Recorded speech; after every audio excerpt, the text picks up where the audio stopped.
Article number 1. 87 of 91 tested ex-NFL players had brain disease linked to head trauma. Jason Hanna, Deborah Goldschmidt, and Kevin Flower, CNN.com.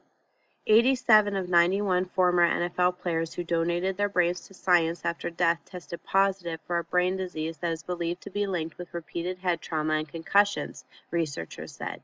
The former players were found to have had chronic traumatic encephalopathy, known as CTE, according to the U.S. Department of Veterans Affairs and Boston University. It's not clear why some players develop the disease and others don't. The study results don't necessarily mean that 96% of all NFL players are at risk for CTE, said Dr. Robert Cantu. The brains came from players who, while they were alive, had concerns about CTE. His group began its work in 2008. The data was published on the website for the Concussion Legacy Foundation, which Cantu co-founded and first reported Friday by the documentary TV program Frontline. NFL reacts. The NFL said it had taken several steps to make play safer.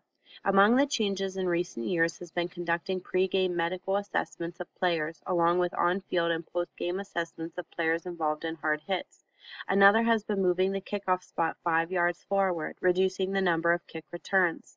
We are dedicated to making football safer and continue to take steps to protect players, including rule changes, advanced sideline technology, and expanded medical resources, the league said. We continue to make significant investments in independent research through our gifts to Boston University, the National Institutes of Health, and other efforts to accelerate the science and understanding of these issues. In May, Dr. Russ Lonser, chairman of the NFL's Head, Neck, and Spine Subcommittee, said there has been a 25% reduction in concussions and 40% reduction in helmet-to-helmet hits in the past 3 seasons. Postmortem diagnosis. CTE is a progressive degenerative brain disease found in some athletes and others with a history of repetitive brain trauma.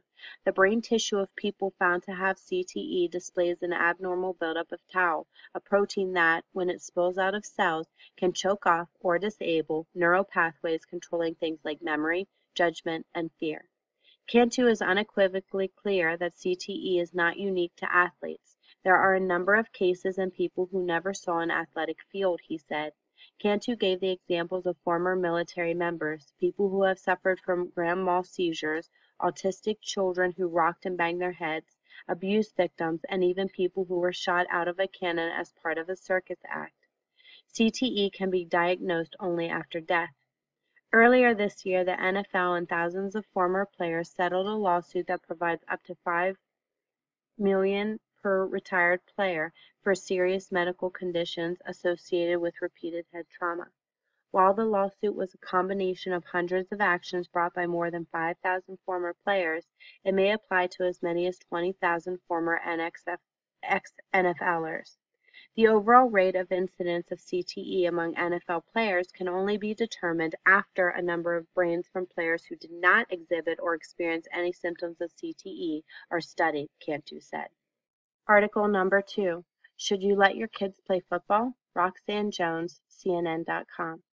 When Oakland Raiders NFL running back Maurice Jones-Drew retired recently at just 29 years old, he said his life had been focused on football for 24 years and he needed a change. It's no wonder he wanted out. He has been playing football since he was 5 years old. Sound too young to strap on a helmet? Not really. Jones-Drew is no different from thousands of other boys whose parents introduced them to the gridiron just a few years out of diapers. Football is America's favorite sport. We pride ourselves on our toughness, on our ability to get back up when we're knocked down. What better sport is there to teach those lessons? But today, youth football is not looking like the best option. In 2012, an estimated 225,287 children, down 9.5% since 2010, between the ages of 5 and 14, played Pop Warner football, in which the weight class for the 5-year-olds ranges from 35 to 79 pounds. With such lightweight boys competing with children more than twice their size, it's no wonder parents feel less inclined to put their kids in this sport. But not too long ago, parents thought nothing of sending their children out on the football field to run around and burn up a little energy. Many parents still insist youth football is safe. What could be healthier for a boy? Certainly it beats sitting in front of a computer all day. That's exactly what Deborah Pica thought when she signed up her son, Joseph Chernock, for Pop Warner football in Wisconsin, then later in Michigan, when he was 11 years old in 1997. If only she knew then that her son would be dead at 25. Joseph hung himself in his mother's shed on June 7, 2012. His brain was later found to have severe CTE, a degenerative brain disease that has been linked to concussions in football. Joseph Chernock had played sports, including wrestling, pole vaulting, and football most of his young life, but he spent almost 4 years playing Pop Warner football from ages 11 to 14. My son was the class comedian, loved school, always fun to be around, Pica told me. But we noticed after high school Joseph changed. He got depressed, angry, paranoid, and withdrew from sports and his friends. We just didn't know why. After learning about CTE, I knew he had it even before we got the results. The symptoms were all there.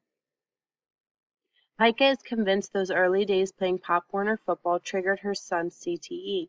Last month, Pica and her son's estate filed a lawsuit against Pop Warner football for $5 million, claiming the nonprofit failed to protect its youngest players and warn them and their parents about the permanent dangers of head trauma.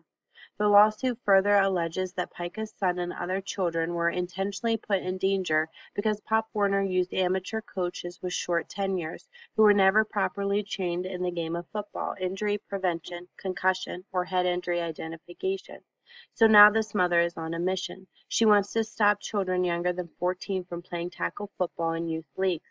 I don't want any kids to suffer the way my son suffered, the way my family suffered. It's devastating. Young children should not be allowed to play tackle football until they reach high school, said Pica. Since filing her suit, Pica, a registered nurse, said she's found some solace by connecting with other parents who want to make football safer for children.